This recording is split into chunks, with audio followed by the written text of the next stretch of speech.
Hey, kia ora koutou whānau. Welcome back to another edition of Big Hairy News. George, good evening, sir. G'day, mate. How's it going? Good. So lovely to see your beautiful face again and your unshaven face as well. Doing It's well? sort of representative of like my lifestyle at the moment.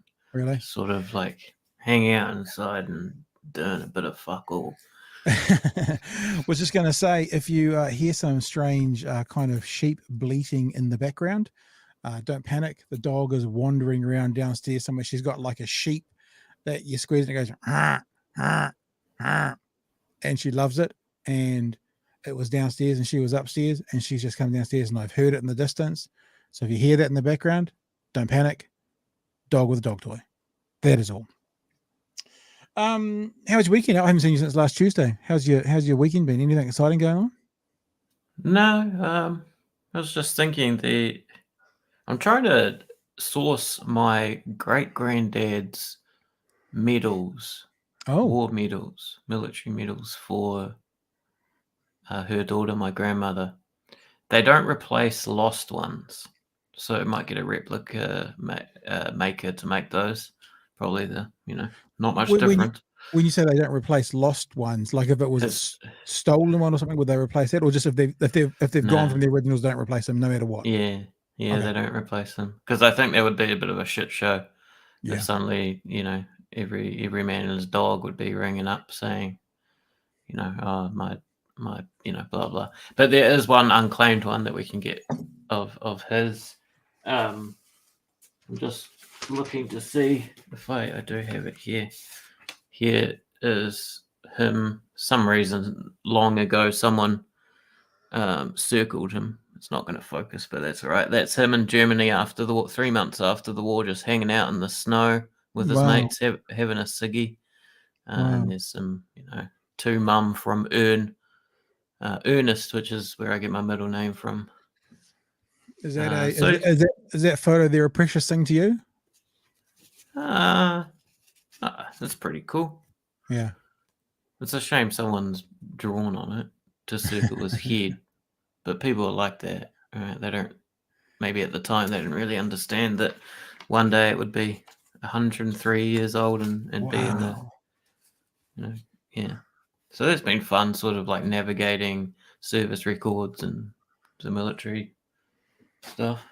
Yeah, wow, that's amazing, man. It's you've spent some valuable time doing some valuable things. I feel a little bit shitty about it, going, I did some work and wrote some letters and didn't do much over the weekend.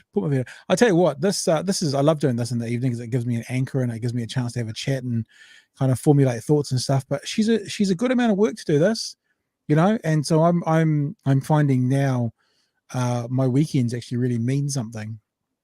And like I really do try and do as little as possible. Not nothing.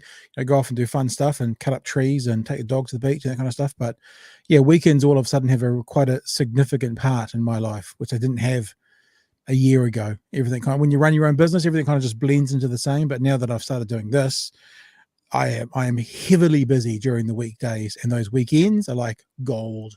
And the unfortunate thing about saying that out loud is in 3 or 4 weeks' time, I think I'm going to be doing conversations with Dunedin mayoralty candidates, and they're going to be on Saturdays and Sundays. So I'll probably have about a month stretch where I'm working 7 days a week on this kind of stuff. But it's all good.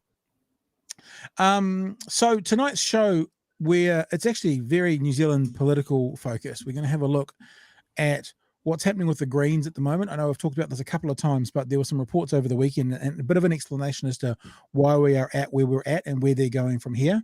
We want to have a look at the announcement today made by the health minister about, trying to attract sort of nurses and doctors from overseas or either from overseas or back to New Zealand if they're Kiwis.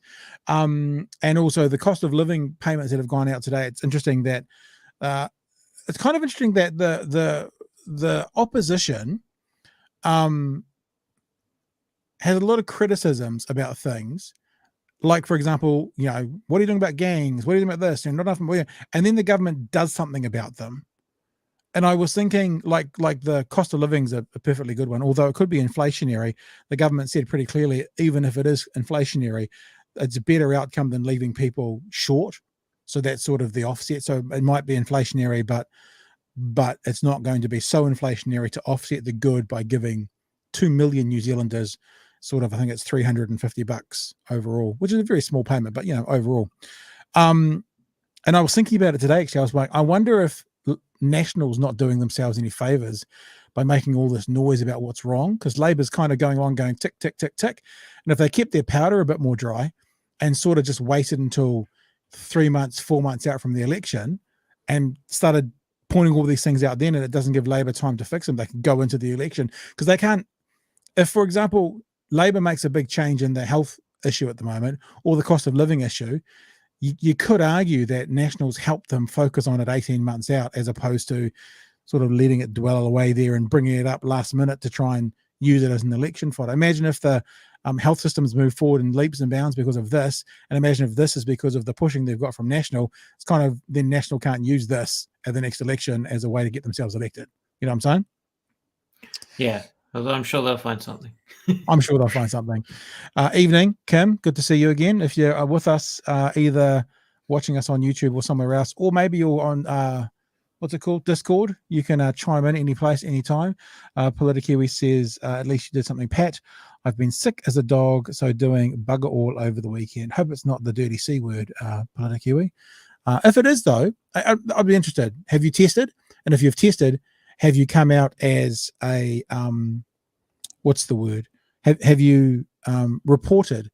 Because I was looking at the numbers today, George, and the numbers were like 5,500. And you'll know this, that when we were way back in the last sort of COVID outbreak, they were saying 5,000 a day keeps the doctor away, almost literally, is about the target we're aiming for to have this new normal. But I think that perhaps that there will be, just saying, Carl says, strange start tonight, dropped straight into the show, no intro. Sorry about that, not quite sure what happened there. We played it. What was I saying? I was talking about, is that the hospital rates, I want to do some research on the hospital rates. And we do have Michael Baker booked for later in this week, because I think the hospital rates are the things that will show the true where we're at, because I wonder how many people are getting sick or getting COVID or testing positive and not reporting. So those 5,500, which is a very, very low number, I wonder if it's more like 10,000 without reporting, but I'm sure we'll be able to see it in the hospitalization stats, because as we've said before, you can choose not to phone it in if you're feeling a bit sick, but you can't kind of choose not to go to hospital if you need it. So that's probably a clear indication of where the country's at. And I haven't done that research yet, but I will. Anywho, I want to start with something which is kind of wasn't sort of on the agenda before we started, but we put it on the agenda quite quickly. I'm sure some of you have seen this, but Jon Stewart over the weekend, of course, comedian Jon Stewart, television host Jon Stewart over the weekend, he has an ardent passion, for the people who did work at the site of 9/11. So he's fought for firefighters and police officers and these guys who went into the 9/11 building, who are in that area and who have all subsequently got cancers and stuff from what they've inhaled and what they've done. He fought that for a long time, and now he's on another one of these missions, whereas these things called burn pits in various war zones, and burn pits are literally what they sound. A army, an outpost will put everything into a burn pit and then use jet fuel and set it on fire. It's how they dispose of stuff. They dispose of it that way for a couple of reasons. One is they don't want the enemy to get access to anything, should there be something in there. But two is if you're in the desert, there's nowhere else to put it. But what's happened is there are a whole bunch of soldiers who have been working in these burn pits who have come back with really bad cancers and breathing, respiratory illnesses and that kind of thing. And so Jon Stewart's been fighting for these people. I wanted to play you a little bit of this. I haven't even really queued it up all that well, but a little bit of this press conference. Because what I love about it is hearing someone with passion talking about senators in a way they deserve to be talked about when they screw over military veterans, that any other day they're saying thank you for your service, and they're trying to use those same military veterans to kind of big up their own political status. So what's just happened is there was this vote to go through to help veterans get funding for their illnesses, specifically from burn pits. It got voted down in the Senate, and this is just a part of Jon Stewart talking about that. And I just wanted to play for you this clip, because this clip is uncensored, which I love, because when you see this repeated on CNN or MSNBC, they then bleep things, but they don't bleep them when they're live. Senator Toomey's not going to hear that because he won't sit down with this man. So Senator Toomey is one of the people who voted against it. A fucking coward. You hear me? A coward. And like I say, I'm used to it.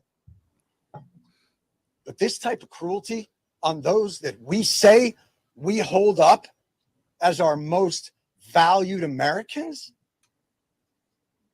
then what are we?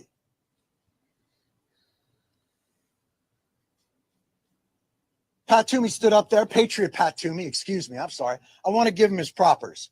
I want to make sure that I give him his propers. Patriot Pat Toomey stood on the floor and said, this is a slush fund. They're going to use $400 billion to spend on whatever they want. That's nonsense. I call bullshit. This isn't a slush fund. You know what's a slush fund? The OCO, the Overseas Contingency Operations Fund, $60 billion, $70 billion every year on top of $500 billion, $600 billion, $700 billion of a defense budget.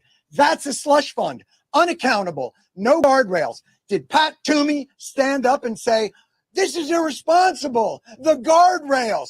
No, not one of them did. They vote for it year after year after year. You don't support the troops. You support the war machine. That's all you care about. Personally signed the proclamation to send me to war. Boy, they haven't met a war they won't sign up for, and they haven't met a veteran they won't screw over. What the fuck are we? I just love him. I love him. And you can just see the passion. If you want to see more about John Stewart and about what he's done in the past to do with 9/11, just Google or go to YouTube and look up John Stewart receives firefighter's jacket. And that one, he gets given a firefighter's jacket. It's just one of the most amazing things. So John Stewart then has done the rounds of the media, including Fox News. And he's explained why he says these senators are cowards and are being incorrect. So I'm only going to play 30 seconds of this because there's a really important point that John Stewart makes. And I want to dispel some of the misinformation that has been put out about this bill. No spending that is not related to veterans has been added to this bill. No last minute budget gimmicks have been added to this bill. This bill is purely based on toxic exposure, healthcare, and benefits to veterans. And by the way, don't take my word for it. Don't take an idiot's word parked on a side street in New York for it. Congress.gov has the text of the bill. Not one word has been added to that bill from the PACT Act bill that the Senate passed 84-14. Not one word has been added to it. So there you go. That was his rebuttal, which is a pretty clear rebuttal for all the Republican senators who are voting against it, calling it a gimmick and saying more stuff's been added. John Stewart calls bullshit and basically says, go and read the two bills. Not one word has been added. So it's just, everyone's talking about him running for president. He'll never do it. He's too smart to run for president. But yeah, he's a pretty amazing man, as John Stewart. What I like especially about his stuff around veterans is it's not that conversation or that advocacy for veterans that totally misses the mark when it comes to criticizing the wars that they're forced to go fight in as well, right? The wars that in the first place are doing the damage to the veterans, right? He'll call out, as he put it, the war machine and things like that. It's not that sort of sterile, depoliticized, the veterans need support and all this kind of thing that, so often Americans are very good at doing, especially around Memorial Weekend and that kind of thing. So somehow they get through the whole of Memorial Weekend talking about veteran welfare without actually talking about the wars that fucked them up in the first place. Yeah, completely. And I was just, like I said to you, I just said to George before we started doing the show, and I'd be happy for people to put this in the chat if you've got a suggestion. But like, who is New Zealand's John Stewart? Like, who is the person who will go, I call bullshit? I mean, that's such a good line. I call bullshit. Like, who is the person or the group or the entity? No matter who, pardon me, no matter who the political, person is or party is, Who's the person in New Zealand that either literally says I call bullshit, or is the person that will call bullshit no matter what? I think every country needs a John Stewart.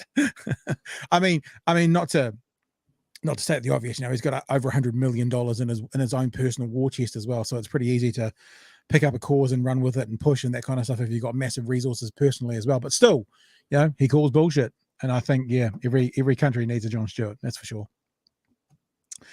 Let us move into our conversation. Cost of living payments. You heard about this, George? You know what the cost of living payments are? Yep. Yeah. Basically, I think it's $350 spread over 3 months. So it's like $120 a month for 2 million New Zealanders. And the government's done it to help the cost of living situation. Let's have a little bit of a play. And of course, National's not happy about something. And maybe rightfully so. I've got a position on that. Oh yeah, someone said Friendly Geordies. You ever watch Friendly Geordies in Australia? Aware. Yeah. Friendly Geordies is pretty amazing, but he's very much focused on New South Wales. Not so sure about Juice Media, but Friendly Geordies is a spectacular. He's a comedian as well. Spectacular. Yeah, very good point. I mean, I was thinking white man behind the desk here in New Zealand, Robbie, but I don't think there's enough content coming out of Robbie to be that person. Once in a while, the clips that come out and the ideas that come out are great, but it doesn't. I don't know if we've got anyone who just goes. Anyway, look, we're into the next story. Sorry, I'll shut up. You keep sending messages, and we'll put them up towards the end. So it's a payment going to 2 million New Zealanders. I won't go through all the details of it. Let's just play to see what it is. National's not happy about one aspect of it, which we are going to look at. The government's first cost of living payment has come as welcome relief in the South Auckland suburb of Mangere. I reckon it's helpful because, everything's really expensive now. It's better than nothing. I appreciate anything I can get. It goes to reflect that people are in need of support and that the government's willing to support people. An estimated 2.1 million people have received a cash payment of $116 today to help with the rising cost of living. It's the first of 3 payments over 3 months, $350 all up. Those who are eligible earn $70,000 or less, don't receive the winter energy payment or the benefit, are aged 18 or older, aren't in prison, and are both a New Zealand tax resident and present here. So we'll just hold it there for a second just to see, because this is where some of the, I'm going to say alleged controversy comes in. I will point out the hypocrisy of it all in a second, just in my personal opinion. But I mean, that's pretty fair. I mean, like they've said, that's what it is. The and present here has been there's a little bit of contention around that. Yeah, but Charlotte Castle received the payment and she's been living in Australia since 2016. I think I will try and opt out of any future payments because I understand there's going to be further payments if that's possible, because I don't sort of feel that I necessarily should be getting the money given that I've not paid taxes in a very long time. It's angered opposition politicians who say the payment's been poorly executed. Okay, so on that point, I jotted down the word angered and underlined it. It's a really interesting word to use. It angered opposition parties. That some people who weren't entitled to the money got it, angered them. Got any thoughts around that word, George? I mean, you're a bit of a wordsmith. It angered them. It evokes a certain response. Mm-hmm. No? Yeah. But sorry, I don't know what you mean. Okay. So we'll let the deputy of National share her piece. I've been contacted by people all over the world, some of whom haven't been in New Zealand for several years, saying, I didn't ask for this payment. I don't think I should be getting it. So let's have a look at the response to that. This was actually from this morning's breakfast show. The Prime Minister, that obviously was before that came out, but responded as to what was going on with these payments, that some people who weren't entitled for were getting them. You talk about this being a targeted solution. How much of a targeted solution is it, though, if New Zealanders living overseas are able to claim this payment? Yeah, so roughly 2.1 million New Zealanders are eligible, and you're eligible if you earn 70,000 or less, you're over the age of 18, you're not already receiving things like the winter energy payment, but also you're a taxpayer resident in New Zealand. So look, we have designed a system that doesn't require New Zealanders to do anything, they just receive it. But in using that simple design, there will be a small number of individuals who we may not be able to tell are not in New Zealand. Again, relative to the number who are eligible and will rightly receive it, it's a small number. But at the same time, I'd rather that simplicity, because the alternative is that you have a system where you apply for something and we know we wouldn't have reached the people we needed to. So, right. So what they're saying very clearly there is that they went with a very basic system, a bit of a catch-all, and it caught some people up in it that weren't entitled to it. Now, that to me, if it was done the other way, National would be screaming too much bureaucracy. It's done an oversimplified way. It means people are going to get caught up in it and are going to be receiving something that they shouldn't be entitled to. But my question was, when I saw that this morning, how many people? Going back now to the evening news, this explains it a little bit. Revenue doesn't know exactly how many ineligible people are receiving the payment. But in a statement, the IRD says if someone has left the country and hasn't told them, the department will treat them as resident here. I never even thought about that. I don't know if people are supposed to do that. If you're leaving for an OE for 6 or 12 months, are you supposed to tell IRD? Honestly, it was something I never ever thought of. But so if they haven't been told, then they just assume that person's still in New Zealand for whatever reason. And they may receive the cost of living payment. We think the number's probably around 1% who've received this according to IRD data that is out of date. But the government has no plans to chase those people up unless they've acted fraudulently. The alternative of an application by 2.1 million New Zealanders would have cost more than the money it saved. A cash boost for Kiwis in New Zealand and a surprise one for some living overseas. So we're clear on that now. There's one other thing I want to add to the story. It's 1%, they think. They think it's 1%. So in other words, it's 99% accurate and National is angered over it. I don't know if there'll be any business dealing, any public service dealing, any finances ever spent if they were 99% accurate. I think most people would be happy with that. But it's 1% off, allegedly, and they're angered by that. And on top of that, if they had have done it the way that they're now being criticized for, it would have cost more than the money they would have saved by not paying those 1%. And if that had been the case, National would have been angered by that. Yeah, it's hilarious that they've found a way of, basically whinging about a small inaccuracy in the cost of living payments that are going out. I mean, not really surprising. That's a way better way of doing it than applications, because I mean, as Ardern said, I don't think that would have reached the right amount of people. And 1%.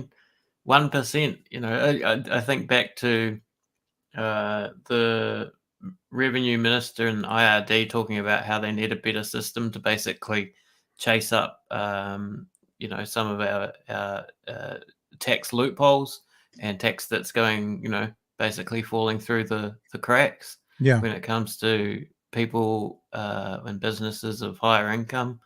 We don't see the same anger or whatever around that.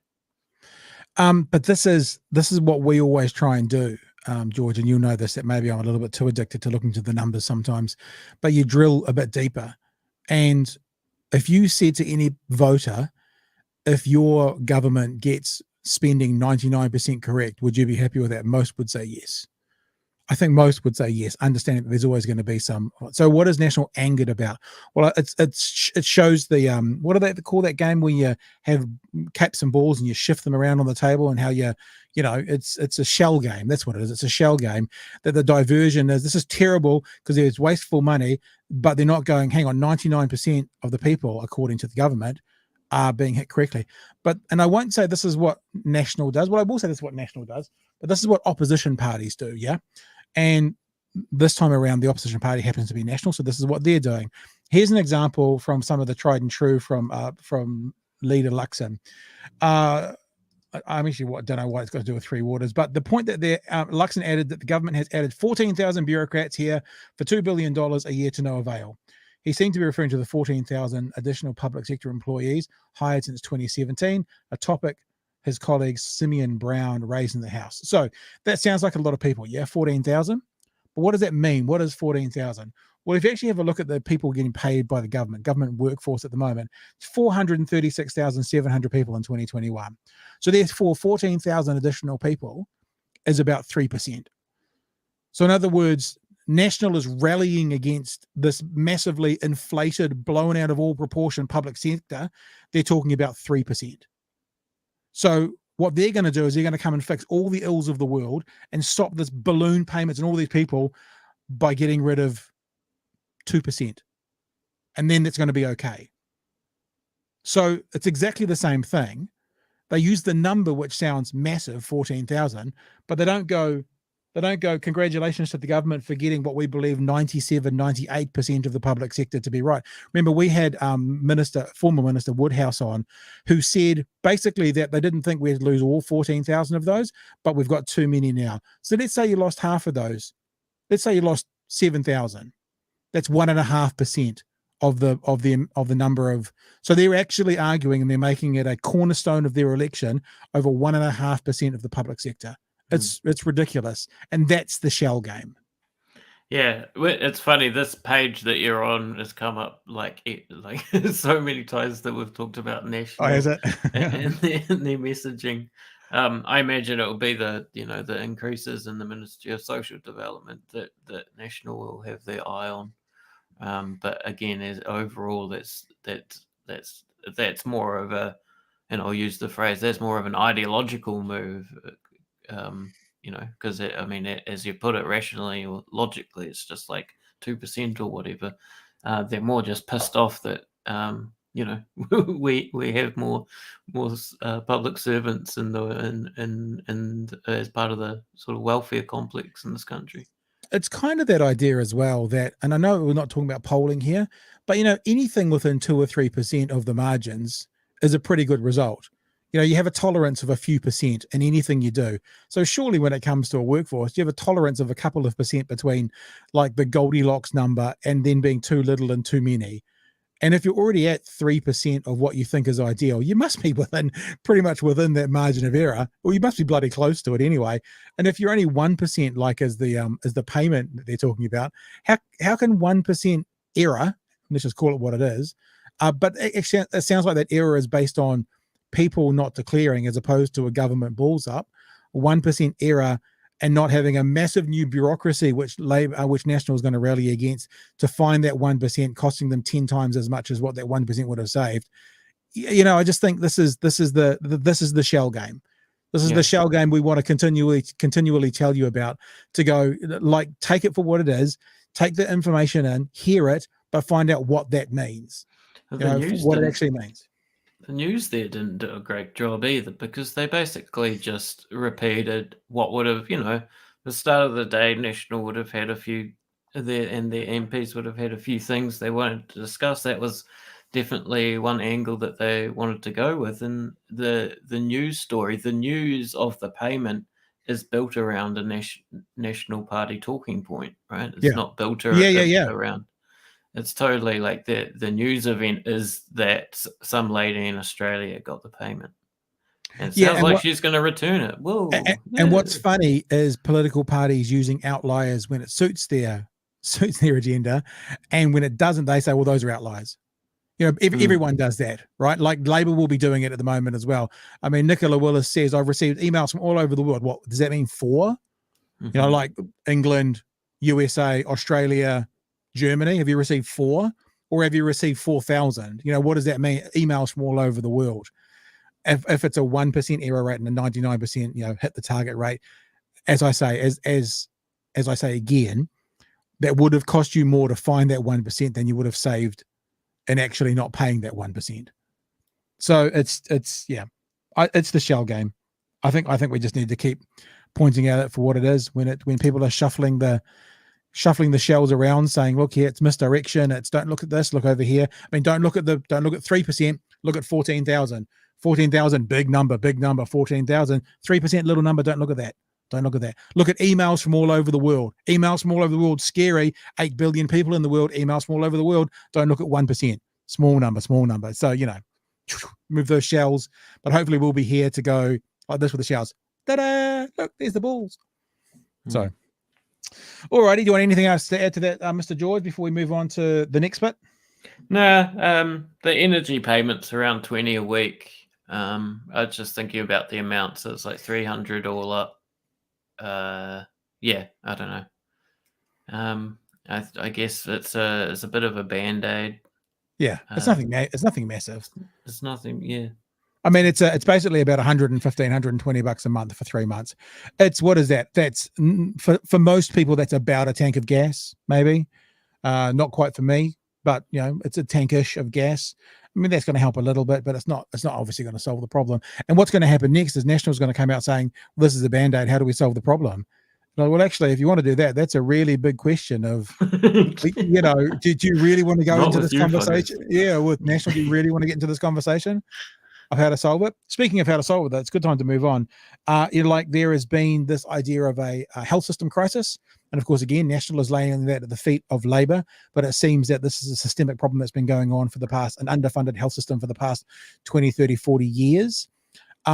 Labour's done something about it. I mean, they're not going to solve all their problems in one fell swoop of a new legislation, but they've started by starting up a dedicated international recruitment service to try and bring doctors and nurses to New Zealand. And I think I read up to 1,200 nurses they're trying to bring into New Zealand. And you got to say, I mean, if Chewy's sister's a nurse, and he was texting her last time we were talking about this, but 1,200 nurses out of about, what was it? Was it like 60,000? How many nurses? And do you want to Google that? How many nurses in New Zealand? But that's a difference. 70 or 20 that we were talking about with the nurses in that freedom group was nothing, but 1,200 seems significant. How many hospitals are there in New Zealand? There might be, 10 nurses per hospital, which would be something particularly interesting. So whilst George is looking that up, let's just play this story from News Hub about this idea, this new initiative that the government's wanting to set up, or is setting up. Yes, Mitch, you can probably guess which one. Our longest running soap, Shortland Street, is going to help promote the message. That's right. I forgot to add this in. Shortland Street is going to be used by the government as well to advertise, you should be a nurse. And they're going to do it within their scripting, actually actively try and sell the position of nursing for all the 35-year-old single females who watch Shortland Street. Of nursing as a career, but don't panic. It doesn't mean the government will be giving money to Shortland Street.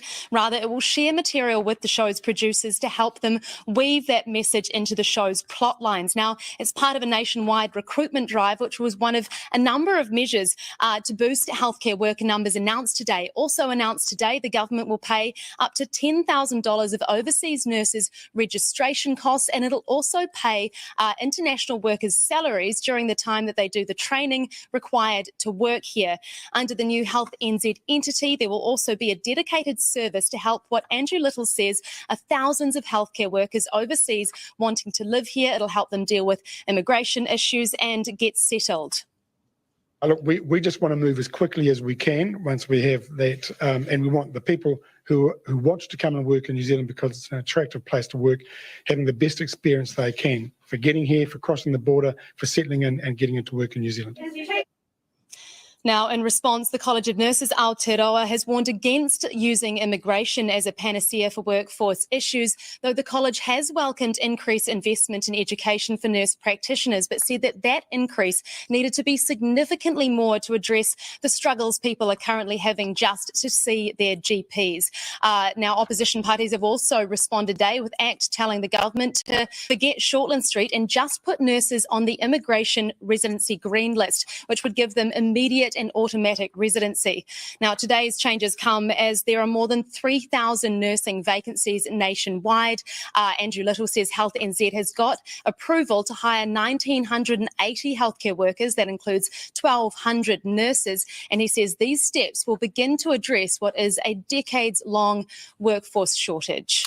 So that's still, I mean, you think about 3,000 short, hiring 1,200, you're still short. But I mean, if this is, and I'm saying if because listening to what, the government's saying, this is a systemic problem over decades, it's a start. It's a step in the right direction. 58,000. 58,000 nurses, okay. A couple of years ago, yeah. So that's, I mean, that's 2% increase if they get 1,200. But as Politikiwi says very clearly, sure, they're trying to get 1,200. I'll hold my applause till we start seeing a fraction of that number actually arriving. Fair, completely fair. One News as well also focused quite a bit more on the Shortland Street element and how that was going to work. I think we'll have a quick look at this. It's good to see you. With around 3,000 nursing vacancies across the country, the government's bringing in the big guns to promote the profession as a career path. There is an agreement as part of the campaign to talk about nursing and what it entails, as Shortland Street is going to play a role. The minister, though, light on more detail. To be honest, I can't, but since they declined my cameo role. The big push in training will also see a joint project with the Royal College of GPs, going from 200 GP graduates at the moment to a new target of 300. For nurses, that'll double from 50 to 100, while an extra 15 radiology slots will also be funded, crucial to cutting the time it takes for cancers to be diagnosed, but not arriving until 2024. That to me surprised me, that low number. I mean, correct me if I'm wrong, George, or if you think I'm wrong. That says that there's 100 nursing graduates a year now. Is that as you read it? It's gone from 50 to 100. Yeah. And if that's the case, that's going to take a shitload of time to find the other 1,800 nurses shortfall that we have, assuming, as Politikiwi says, we got that 1,200 to come in. There's still 1,800 short. That's going to take a fuck full of time to get to 1,800 new nurses if we're only adding an additional 50 places, training places per year, making it 100.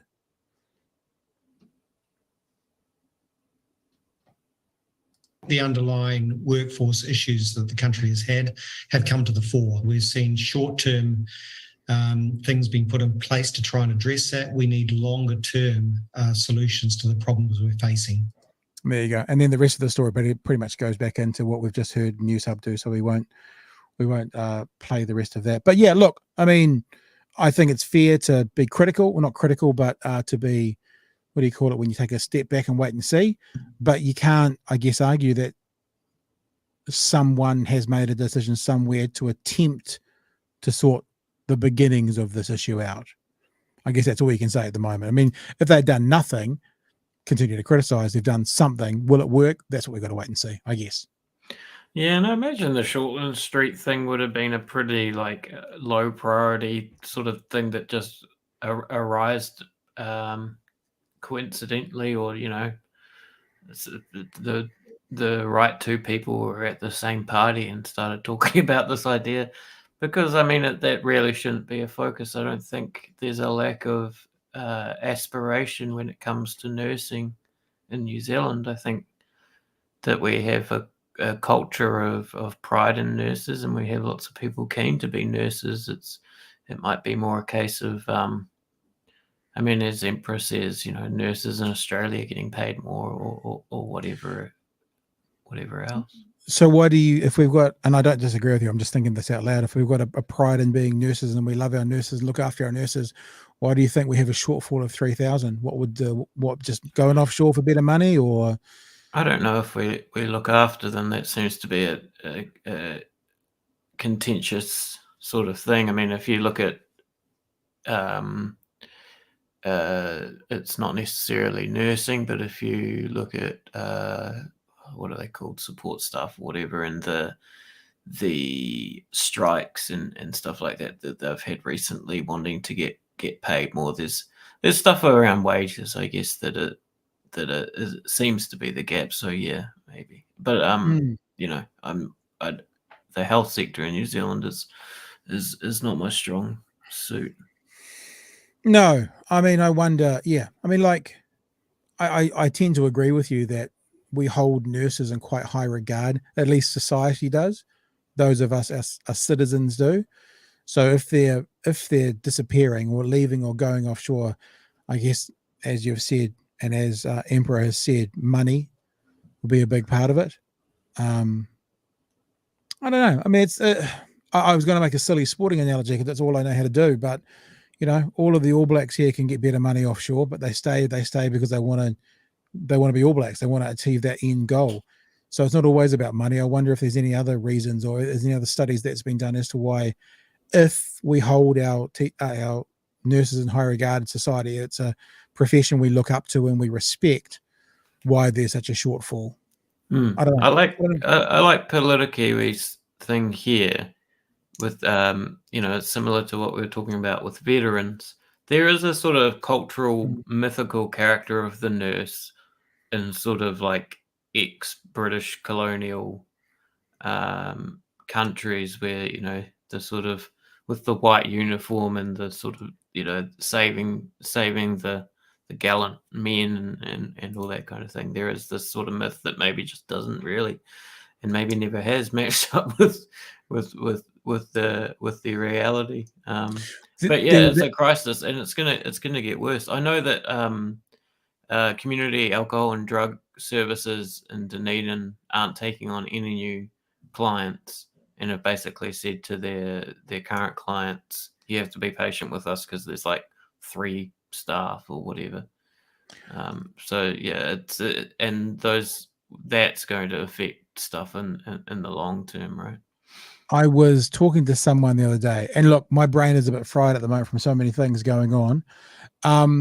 So it might have been on this show to someone else, like to Chewy or something. But I had a conversation with someone about the psychology world in New Zealand, so psychologists, and that there's a shortage there. And it's not actually about there's a shortage of graduates. It's that there's a shortage of supervisors. So there's a shortage of senior psychologists to then be able to be the supervisor to the new graduates to then get into the field.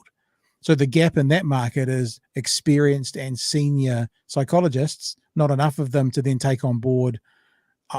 Maybe it's a bit like teaching. I know in teaching, you have a teacher above you for the first 2 years that you have to have legally to look after a new teacher. Maybe it's a similar thing in psychology. I don't know. Either psychology or psychiatry. I can't remember which one it is, to be honest with you, but one of them. And so there's a gap there, but it's not the graduates and it's not the desire to be one. It's the senior groups that aren't actually the senior people that aren't available to then train the next generation up. So yeah, I don't know how you fill that gap. That gap can only seem to be filled by possibly importing, because you got how do you get yourself a 50-year-old psychologist or psychiatrist, whichever it is? You got to import them surely, or you have to relax the rules around who they can supervise. So yeah, interesting. I just want to say as well, if people are watching and you want to participate in a voice call, you are able to through our Discord.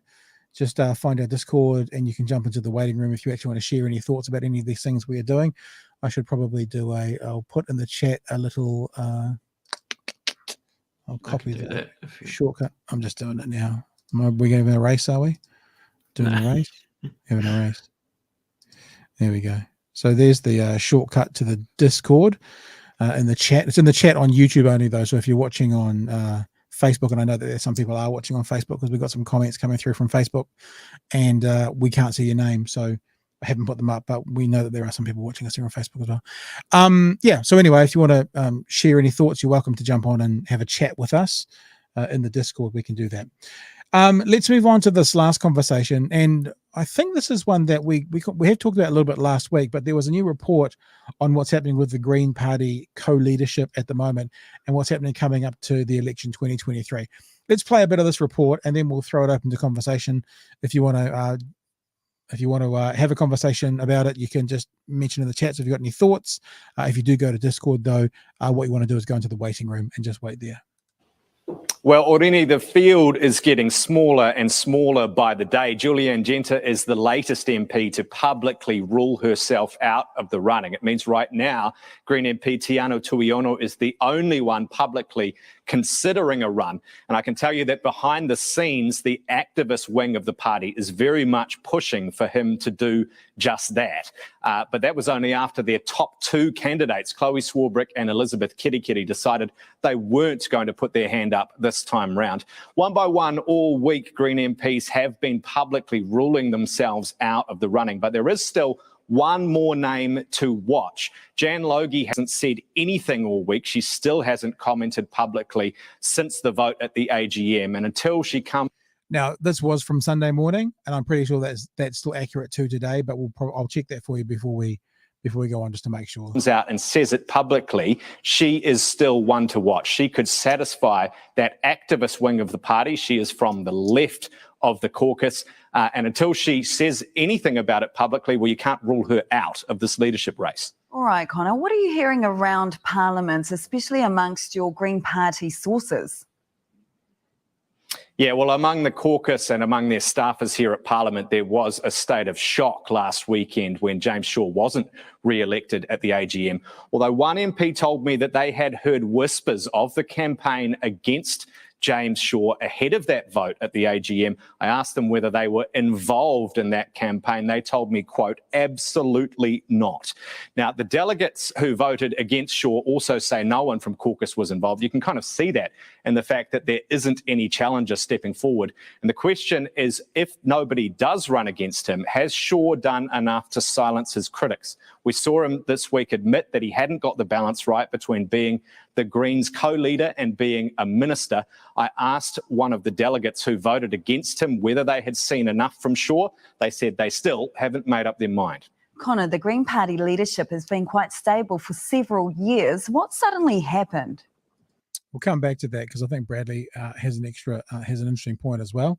It seems clear others would run if they thought they had a chance of winning. Chloe clearly doesn't believe she had the numbers.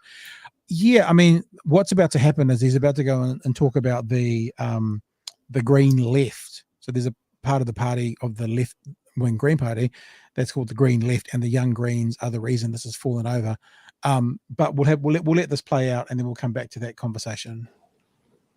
Well, this is two really influential factions in the Green Party flexing their muscle. They are the Green Left Network and the Young Greens. They were instrumental in helping Marama Davidson get elected to the co-leadership in 2018, and they have been growing in influence ever since. They are from the far left, radical side of the party. They see James Shaw as too close to the government, too afraid to criticise Labor and not doing enough on climate change. There are even some in the party who are considering whether they should rip up their agreement with Labor and walk away from government altogether. Now, that raises serious questions about stability going into an election in 2023. Labor will almost certainly need the Greens to govern next year, and you can bet that National and ACT will be asking serious questions about stability in 2023. I think that's a really interesting point as well. I mean, if there are these factions within the Green membership, and remember, I think we had the numbers, Georgia, correct me if I'm wrong, that they had to get a 70% vote to secure the co-leadership seat, and it was 68%. I think 32% voted against it. It was somewhere around those numbers. So it was very 32 close. out of 108, yeah. Okay, so about a third. Oh, it'd be 25%. So you have to get a 25%. I don't know if it's technically a no confidence vote, but that's just don't vote for someone. So if there is a Labor Green government next year, if that was to happen, one of the things, because of this and what's happening amongst that 30-ish% of the membership, ACT and National will be pointing towards that as not forming a very secure government. They'll be pointing at that and they'll be saying, you don't know who the leader is going to be at the end of this year, because it shouldn't be James Shaw because he was almost ousted last time he got back in with no challenges. What's to say he's not going to get ousted next time? You could have some radical left-wing lunatic in there, or whatever else. So I always find this interesting, and I'm someone who likes to think about. I think you should vote for who you want and go after what you want. I'm okay with that, but I also know that in politics, you need to be inside the tent to make decisions and get things done. And if it looks like that you're if the opposition can use something against you, to help you not get inside the tent, then ultimately it might hurt your bigger goals. And I wonder if this is a very small thing. Although in saying that as well, it feels like green voters are going to be green voters no matter what. They've probably got quite a safe constituency. What do you think, George? Yeah, I mean, they're going to love reports like this. This guy's talking about, lack of stability and radical leftists in the Green Party. It's like, fuck, have you seen the National Party? Jan Logie, no story here. I'm not when asked by Kate Davids. I imagine this tweet was just after that report. Right. And simply no.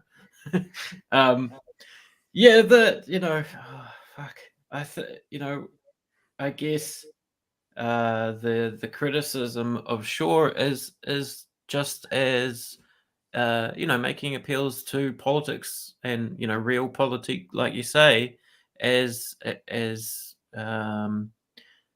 basically their problem is that he's not spending the political capital. He's not leveraging as much as they think he is entitled to, right? Because he's holding together their agreement is holding together a majority for Labour. I think he has the capability to leverage more, and he's not because he's happy to be a centrist, etc., etc. And I feel like the Green Party I want to vote for is one that has these sort of disruptions, and I'm not too concerned about the line that we're going to inevitably see out of National and Wood anyway about the lefties are going to ruin the party or whatever it is. Yeah, it's. I mean, I see Politikiwi in the waiting room there. We'll go have a chat with him shortly. But I think here's the thing. Yeah, I don't disagree with anything you're saying personally. But I guess I take a step backwards, and I have actually worked with some political parties and done some political advising as well. I also go, if you want to get your agenda through, you want to get some wins in the political world, if you want to be a part of the ninth floor, then it could be a concern to show instability. It could be. I'm not saying it's going to be, because I'm a bit on the same page as you. It's like, whatever, if they want to do it. I do think it's a bit weird that 25% of the vote can hold up the leadership. It seems incredibly undemocratic to me, although I think some people will call that the idea of democracy, but I think 25% of people stopping something happening seems to be a bit peculiar as well. But it's their system, it's the way they do it. I guess it's how they get consensus, and that's, as we'll go on to play almost the last part of this conversation, talking about how there's no winners here. It doesn't help the party that have tried to oust James Shaw, and it doesn't help James Shaw. I mean, as we discussed last week, the whole 25% thing is probably an annoying thing that they need to relook at, that triggers before an election.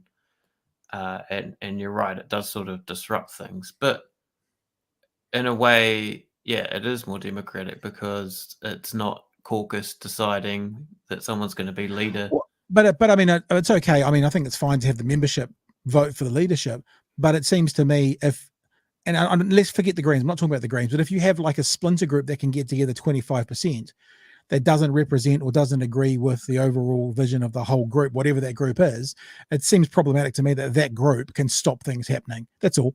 And they're making things. They're not stopping things happening. This is what I was trying to get at last week. Is they're opening up the potential for challenges against Shaw. Otherwise, Shaw is completely unchallenged. All right. Well, I wonder why they didn't do that for Marama then. If it's really just about opening up more opportunities, I wonder why Marama flew through. Because they support Marama. Yeah, well, that's the thing. So they are stopping. They are trying to stop James Shaw. I get your point. I agree. I think you can look at it from that way. It's almost like a cup is half full, cup is half empty argument. So I accept what you're saying. But that still says to me that they're a group trying to stop him. But yes, they are creating an opportunity for someone else. But let's just play this last bit, which is if there's no challenges, then there kind of comes out being no winners. Okay, so what's the process from here? Well, nominations close on Thursday. There's still time for anyone to put their hand up until then. And don't rule out someone from outside of Parliament putting their hand up to run for co-leader. I kind of feel like that has to happen. That would be my bet. If no MP does, even if it's a lamb to the slaughter, they kind of have to get someone from within their ranks to step up for leadership, even if they're going to end up losing. But because to have no one challenging would just be an absolute debacle. Russell Norman did that in 2006 and successfully won that contest then. The worst of all worlds for everyone is really if nobody runs against James Shaw in this next vote. For his critics, it means there's no chance for a change of direction. And for Shaw, there's no chance to beat out another candidate to really put these leadership questions to bed. Or if that happens, well, these leadership questions, they'll probably still linger. We could do all of this again in 2023. So yeah, so James Shaw can't stamp. I was going to say stamp his authority. That sounds very ungreen, doesn't it? You know what I mean? He can't kind of claim that leadership. It goes, yes, there was a process, and we voted again. And I bet the challenger, I'm the person. But equally, for those looking for change, they're not going to get that either. So yeah, it seems to me to be a if there's no challengers, a lose-lose based on what a minority of people attempted to open up. To give it your word, George, to add this opportunity, the opportunity may end up biting them in the ass, putting it that way. Do you want to add anything before we jump and have a chat to Politikiwi? Nah, I think my time's done. All right. So what I do is I drag Politikiwi down and hang on. I drag Politikiwi down to there and I go, drag him into there and go like that. And I go, hello, Politikiwi. Can you hear us, sir?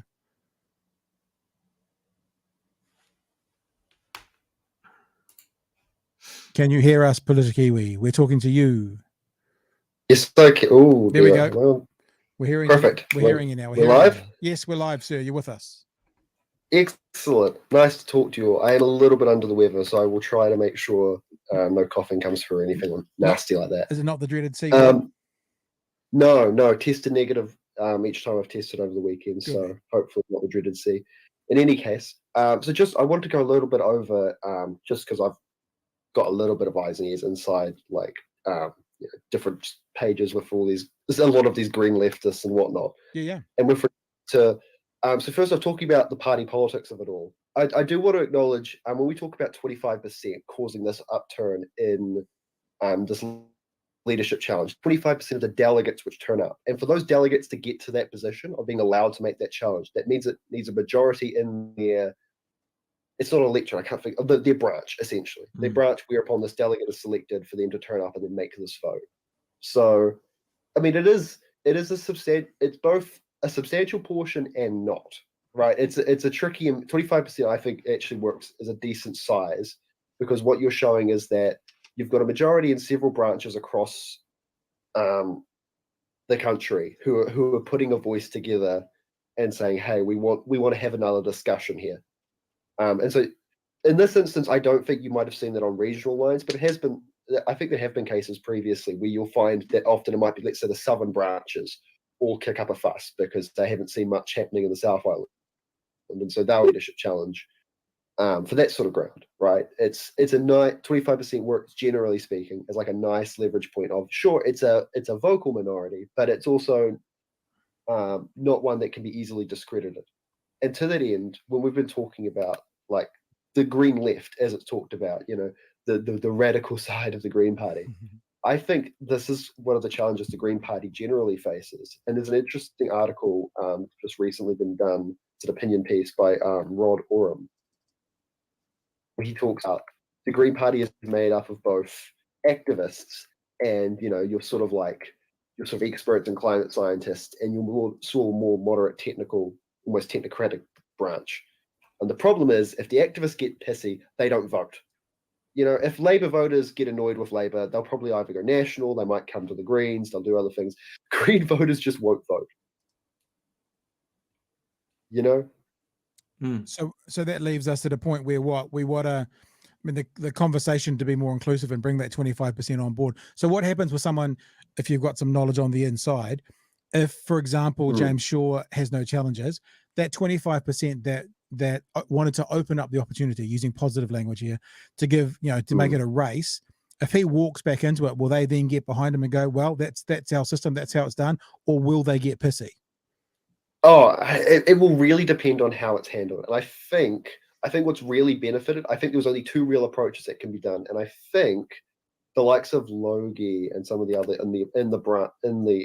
in the caucus have done a good job of handling this, where they had one of two lines. Either they could run a respectable opposition to the Shaw and give this full argument, this full conversation, and try and as much as one can in a party that's constantly grassroots, and so will constantly be bickering on small issues, and try and put a decisive end for this conversation for this election cycle.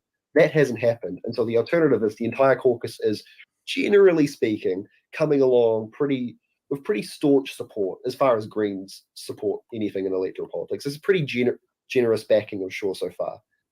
And so with that being said, you had a lot of talk about like, yes, but we'll try and keep Shaw in check, listening to your activist base, where they're trying to it's almost trying to have your cake and eat it too, insofar as we've got MPs coming out saying, yes, we hear you activists, we absolutely get you, we need to do more, to listen to our activists and keep you guys motivated to make this a cause we're fighting for. Because especially, I think, like a lot of times, a lot of the good nail on the head here has been exactly Shaw and Davidson taking positions within cabinet positions in this Labour government, despite the Greens not having a lot of say of what the portfolios actually do. Shaw is essentially Labour's face for the climate portfolio, but he doesn't get to do a lot of the Greens' climate positions inside of that climate portfolio, only the ones that Labour already agreed with. Hey, which was not a popular move. Let me ask you one more thing. Yep, go for it. 75. They've brought in the idea of a new leadership run. So they've opened up the opportunity for others. Let's say that there's 2 candidates now, right? Let's say it's someone from outside of the caucus, and it's James Shaw. That race there, does that just need 51% to become the leader now that that's actually a race? Is that what they do next, or do they have to get to some 60 or 70% mark of the votes to then become leader? Oh, actually, I might have to go check my local branch constitution. I cannot, on the top of my head, remember. I mean, half the problem is generally when we do have leadership challenges, they go pretty decisively one way or the other. You might remember the last vote with James Shaw, and there was a local guy in Dunedin who challenged him. It was a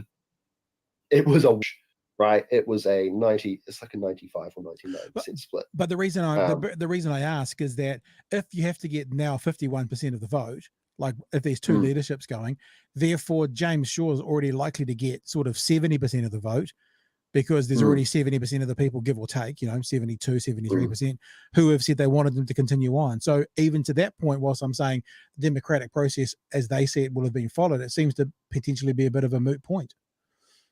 Well, yeah, I mean, essentially, it depends on what you look at the 75% is, and I think it's a hard one to look at because we haven't had a lot of talk from the people who voted one way or the other, which was admittedly a smart move. The less this gets media attention, the better for the Green Party overall, because as much as this suits the Green Party's image as grassroots and democratic, it can again easily be hit as unstable, disruptive, radical focus, yada yada. But I think a lot of those delegates, if you talk to them, you wouldn't necessarily get. How do I put this? There's a lot of respect for James Shaw. I don't think there's a huge amount of adoration. I don't think Shaw has like a cult of personality following. And so I think what your 75% is showing is, yeah, on the whole, we're happy. We're not that interested in the conversation right now. So if a new challenger is to appear, their goal isn't just to say, hey, I represent this activist base, but they would have to turn around and say, and I can motivate the other people, these people who weren't generally interested in the conversation right now. Now that we're having this conversation, let me tell you why you should vote for me, and we should change our brand a little bit. Yeah, is that unlikely? Probably. It does sound a little bit like the prime. Why the activists would give it a shot. It sounds a little bit like the prime minister, or indeed the president of the USA, going, "I'm going to be a president for all Americans," or "I'm going to be a prime minister for all of New Zealand." It'll be a Green Party leader saying, "I'm going to be a Green Party leader for all of the Greens, even if the activist dudes who voted against me don't do anything." Well, they need to be, because again, if they don't, the activists just won't turn up, and then the Greens will lose a couple of percentage votes. Might even lose God knows you needed the activists to help get boots on the ground to run the campaigns, to win electorate seats if they continue to try and push that, which I absolutely think they should. But activists are very useful in the Green campaign, not just for the votes, but also the amount of passion, the amount of work they'll put in. That is a base the Greens will always need to keep. And so that is always I see a job. We need to get people on board so we can run these juicy 10%, turnouts in Parliament. But we also need to keep these activists, because they are what keep the party alive in non-election years. Yeah, really interesting. It's thank you for calling in. Look at that. We can even do that if we want, George. Just bring up the bring up the actual Discord thing. And while you're there, Mac, thank you for helping us. Politically, we helped us set up the whole Discord thing that you're now phoning us in on, dude. So thank you for being involved. Thank you for helping us out.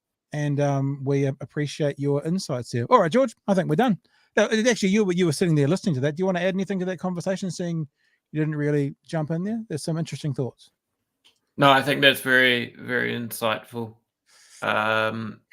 I mean, politically, obviously has the temperature a little bit more in terms of what I found interesting in terms of his impression that people wouldn't vote for the Greens because there's a stereotype that Green Party voters are loyal. So, I mean, it's, and, as he said, the activists are a significant part of election year because they do all the work.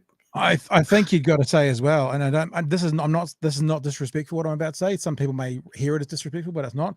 But I'm like, if anyone would burn something to the ground, a Green Party voter would burn something to the ground, for their ideologies or what they want to get in the long term. And I think on some level, I mean, like we see that in America with, when Bernie was there and had the opportunity to change everything.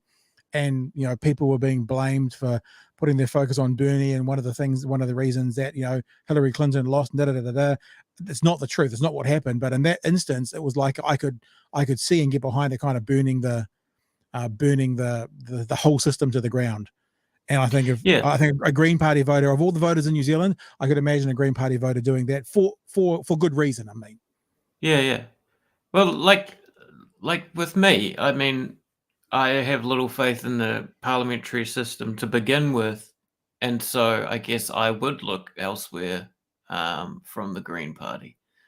And I guess all of this sort of arises the fact that there's a significant leftist faction within the Greens. Is that basically what happened in the early 2000s and 90s and in the post-Cold War era is that leftist politics died and that vacuum was really taken up by the environmentalist movement, and Alliance here in New Zealand crumbled, and what was left of it was Jim Anderton, who then went and died later on, and the Green Party. Yeah, I mean literally. You mean politically died, or because he literally passed away as well? But I was going to say we all do that. Yeah, he did that a bit more recently, didn't he? Yeah. Okay. Hey, fun. Thank you guys. I appreciate your insight. I do this no matter what your I was saying to George before we started tonight, I'm just feeling a bit tired. There's lots going on at the moment, lots of things happening, but this fills my soul, these conversations. So thank you for joining in with us tonight.